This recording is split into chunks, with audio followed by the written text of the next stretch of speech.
ओम नमः सिद्धेभ्य। नमो नमः सत्तुहितंकराय वीराय भव्याम्बुजभास्कराय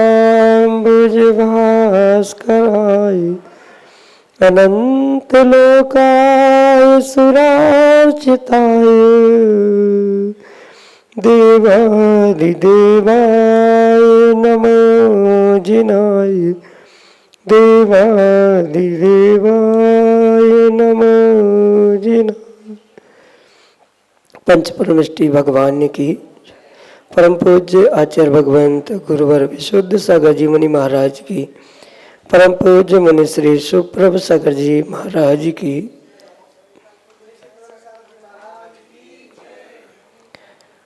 समीचीन विकल्पों का सम्यक समाधान, सम्यक ज्ञान की वह अनूठी विधा जो हमारे मन के विकल्पों को शांत करके और आत्मा में एक अनूठी सुख शांति की अनुभूति कराने वाली है। क्योंकि विकल्प हमारे मन का समीचीनता के साथ होता है और उसका सम्यक समाधान हमें निर्ग्रंथ गुरु से प्राप्त होता है। ऐसे आत्मकल्याण की वह अनूठी विधा समीचीन विकल्पों का सम्यक समाधान प्रारंभ करते हैं। और आज के पहले विकल्प के लिए गाडरवाड़ा मध्य प्रदेश से श्रीमती मिली जैन महाराज श्री के चरणों में बारंबार नमोस्तु निवेदित करते हुए अपना समीचीन प्रश्न रख रहे हैं कि महाराज जी गणधर परमिष्टि पंच परमिष्टि में से कौन से परमिष्टि में आएंगे एवं गणधर परमिष्टि को इष्ट वियोग हो सकता है क्या? क्योंकि श्वेतांबर आमनाम में कहा जाता है कि महावीर स्वामी के मोक्ष गमन के पश्चात गौतम स्वामी ने विलाप किया था। हमारे समीचीन विकल्प का सम्यक समाधान करने की अनुकंपा करें। नमोस्तु महाराज जी, नमोस्तु। ओम नमः सिद्धम। परम पूज्य आचार्य भगवान गुरुवर विशुद्ध सागर जी महाराज जी की परम पूज्य मुनि श्री सुप्रभ सागर जी महाराज जी की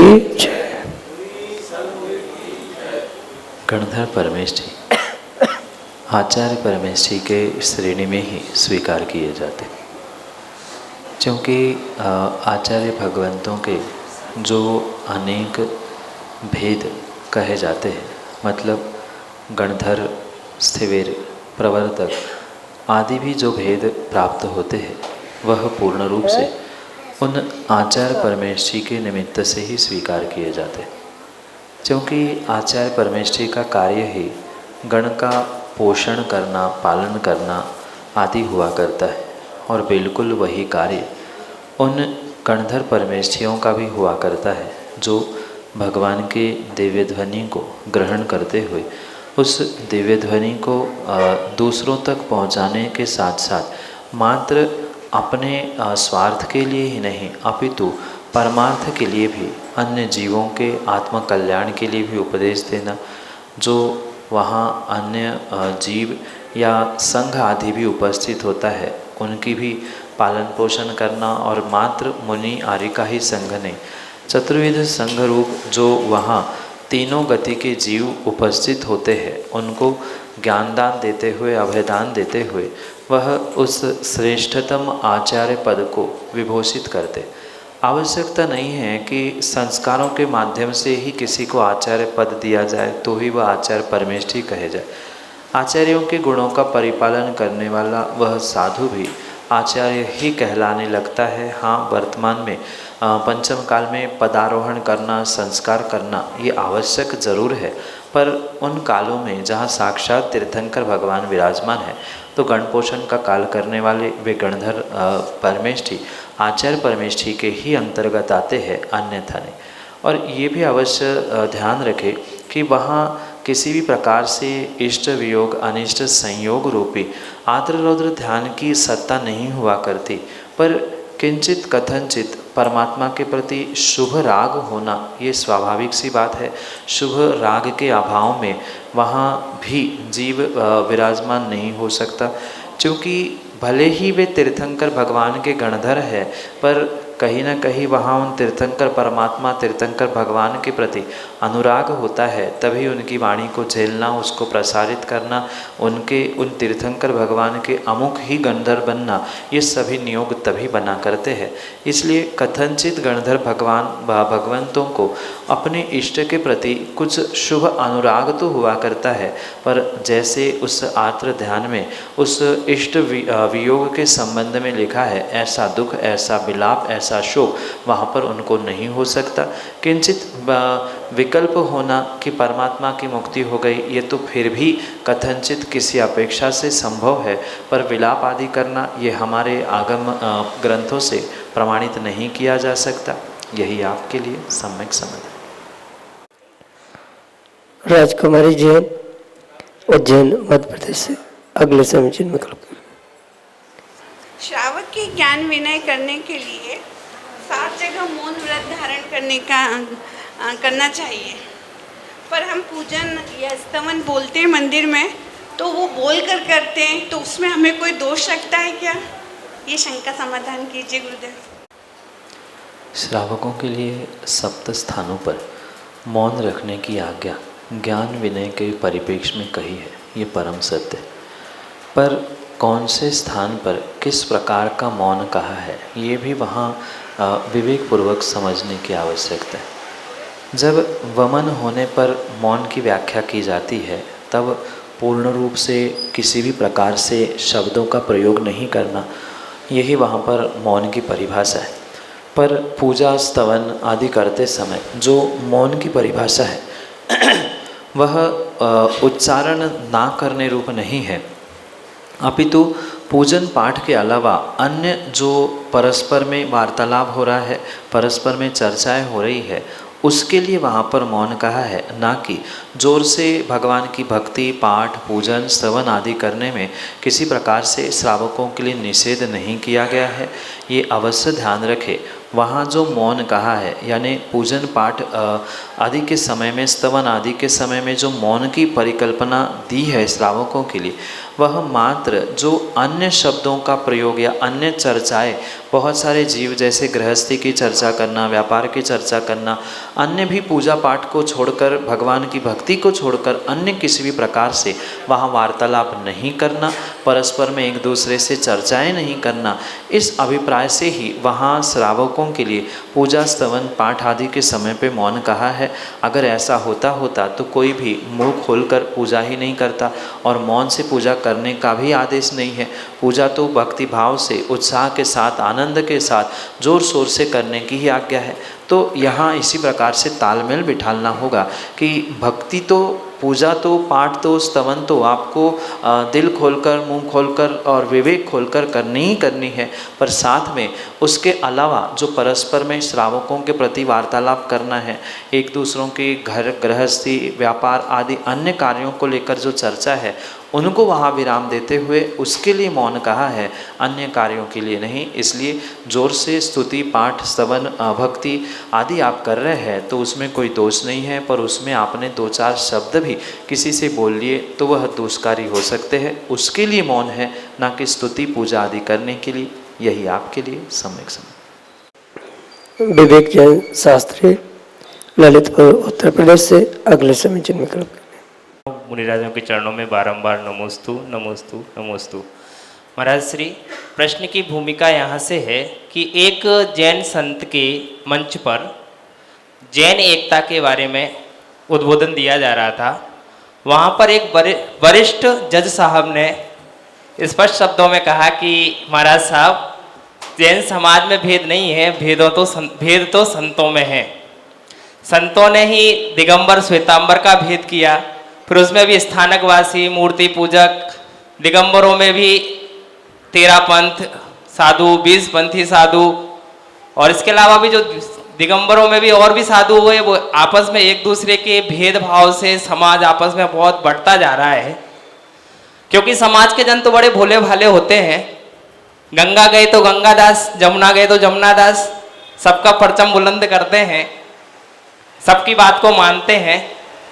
और क्योंकि उसमें उनको लगता है कि किसी साधु परमेष्ठी का हमारे द्वारा अभिनय ना हो जाए, इसलिए सबकी बात को मानते हैं और धीरे धीरे भेदों में बंटते हुए आपस में ही लड़ने लगते हैं और भेदभाव हो जाता है। तो प्रश्न ये है कि भेदभाव का जिम्मेदार कौन है, समाज या संत?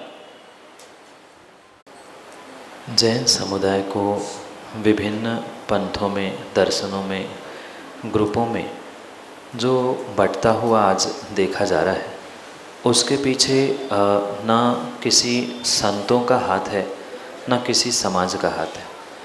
अगर इस बंटवारे में किसी का हाथ है तो मात्र और मात्र तथाकथित धर्मात्मा, जो अपने आप को चाहे संत के भेष को प्राप्त करने वाले हो, चाहे साधु के अवस्था को प्राप्त करने वाले हो, या समाज के ठेकेदार, धर्म के ठेकेदार बनने वाले क्यों न जीव हो, उनके ही उन अहंकार के कारण से ये पंथ में बढ़ चुका है। कायदे से अगर आप थोड़ा सा भी इतिहास समझने का प्रयास करो तो दिगंबर श्वेतांबर में भी जो बंटवारा हुआ था, मात्र और मात्र श्रावकों के एक राग के कारण ही हुआ था। ये सत्य है। अगर साधु इस उत्तर भारत में श्रावकों के और सेठों के राग में नहीं रुकते, गुरु की आज्ञा का परिपालन करते हुए गुरु के साथ 24,000 शिष्य चले जाते, तो शायद वह 12-12 हज़ार का टुकड़ों में ये दिगंबर और श्वेतांबर समाज ना बढ़ती। कहीं न कहीं श्रावक का हाथ हुए बिना, श्रावक की पुष्टि मिले बिना साधु कभी भी ऐसा कार्य नहीं करता। और दूसरी भी बात मैं कहना चाहता हूँ, श्रावकों को भी दम तभी मिलता है तो तथाकथित जब धर्मात्मा का चोला ओढ़ने वाले साधु संत भी उनके श्रावकों की राग की पुष्टि करने का पुरुषार्थ करते। क्योंकि कोई भी कार्य तभी होता है, चाहे अच्छा हो चाहे बुरा हो, जब एक दूसरों के हाथ रूपी सामने आते हैं तभी ताली बजती है। कहीं भी किसी भी एक पक्ष से धर्म की हानि, धर्म की वृद्धि नहीं हो सकती। जैसे धर्म की प्रभावना के लिए, धर्म रथ चलाने के लिए श्रावक जितना जिम्मेदार है उतना ही श्रमण जिम्मेदार है, ऐसे ही वर्तमान की जो विडंबना है उसके लिए मात्र कोई एक संत, कोई एक पंथ, कोई एक समाज, कोई एक समाज का मुखिया नहीं, अपितु मैं तो कहता हूँ दोनों का लगभग बराबरी से हाथ है। पर दोनों में भी आप ये बहुत अच्छे से और दिलो दिमाग और कानों को खोल के सुनने का प्रयास करें। सच्चा धर्मात्मा कभी भी पथ को पंथ बनाने का प्रयास नहीं करता, वो तो सत्य को जानते हुए संत ही बनने का प्रयास करता है। पर मात्र जो इस धर्मात्मा बनने का चोला पहनकर धर्म का, संघ का, समाज का ठेकेदार बनते हुए काम करता है अपने अहंकार की पुष्टि के लिए, वही ऐसे विभागों में समाज को बंटने के लिए प्रेरित करता है। अगर सर्वथा हम साधु संतों को ही दोष दे देंगे और समाज भोली भाली होती है ऐसा कहते रहेंगे, तो आप वर्तमान में भी साधुओं पर होने वाले, तीर्थ क्षेत्रों पर होने वाले उपसर्ग के बारे में सोच सकते, समझ सकते हैं। इतने ही भोले भाले थे तो 701 मुनिराजों पर वह हस्तिनापुरी में उपसर्ग क्यों हुआ था? वहाँ उपसर्ग कराने वाले श्रावक थे पर दूर कराने वाले साधु थे। आप आगम को भी खोल के देख लेना, जब जब धर्म पे संकट आया है तो किसी श्रावकों ने कोई भी संकट उपसर्ग दूर करने का प्रयास नहीं किया है, अपितु साधुओं ने सभी संत पंथ ग्रंथवाद छोड़ते हुए अपने भेष, अपनी कई वर्षों की तपस्या को तिलांजलि देते हुए सबसे पहले साधु की सुरक्षा करने का पुरुषार्थ किया। इसलिए मैं किसी भी प्रकार से आपके इस बात से सहमत नहीं हूँ कि साधु की बातों में आते हुए श्रावक भोला भाला बिगड़ जाता है। साधु भले ही कुछ कहे पर ये श्रावकों को कम से कम थोड़ा सा विवेक भी तो चाहिए। हम किसकी बात मान रहे हैं, किसकी बातों में आकर क्या निर्णय कर रहे हैं, ये अविवेक से मानने वाला कभी श्रावक हो ही नहीं सकता, वह समाज हो ही नहीं सकती।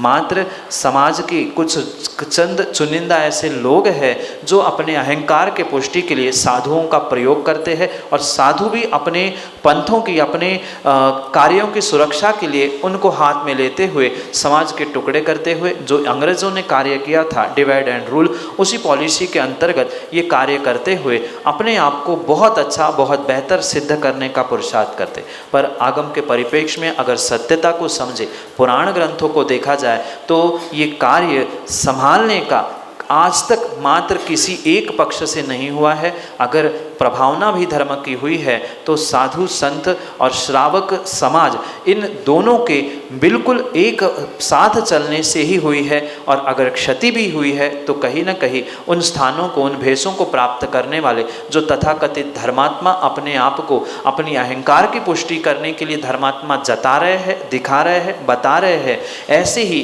ये द्रव्यलिंगी श्रावक और द्रव्यलिंगी साधु ही इस धर्म को और धर्म की समाज को, समुदाय को टुकड़ों में विभाजित करने के लिए निमित्त बन रहे हैं। कभी भी भावलिंगी साधु, भावलिंगी श्रमण किसी भी प्रकार से किसी दूसरे निर्ग्रंथ क्या किसी श्रावक पर भी टीका टिप्पणी खुले मन से, खुले माइक से नहीं करता है। इसलिए ये समझे कि अगर एकांत से किसी एक समुदाय को, साधु समुदाय को या श्रावक समुदाय को हम दोषी ठहराएंगे तो ये सत्यता, ये वास्तविकता नहीं होगी। ये परम सत्य पुनः पुनः समझना, ये धर्म के ढोंग धारण करने वाले चाहे किसी समुदाय के भी क्यों ना हो, उनके ही कारण से ये विपरीतता हुई है।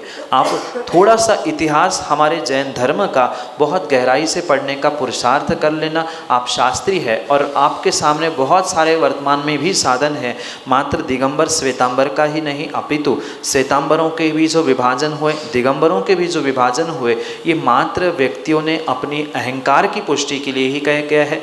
आगम में किसी भी पंथ का व्याख्यान है ही नहीं है। आगम में तो मात्र सम्यक दर्शन, ज्ञान चारित्राणि, मोक्ष मार्ग, इतना ही पथ बताया है। और उस पथ पर जैसे ही अहंकार की बिंदी पहुंचती है, चाहे वह द्रव्यलिंगी साधु के निमित्त से हो या द्रव्यलिंगी श्रावक के निमित्त से हो, वह पथ पर पहुंची गई बिंदी ही पंथ बनाती है। और इन पंथों में तोड़ने के पीछे किसी एक का नहीं अपितु सबका सामुदायिक ही हाथ है।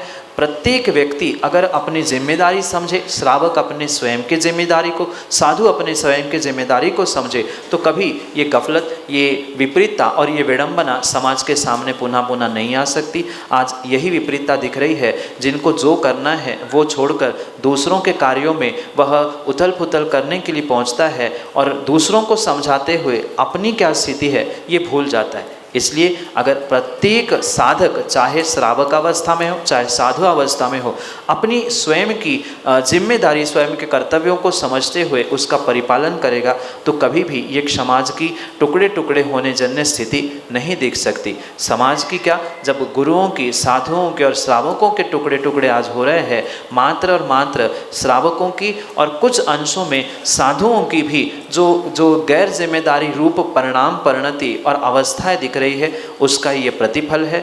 इसलिए मैं पुनः कहता हूँ, किसी एक वर्ग को, किसी एक समुदाय को दोषी ठहराने से काम नहीं होता। पंचम काल का कोई भी श्रावक इतना सीधा साधा नहीं है।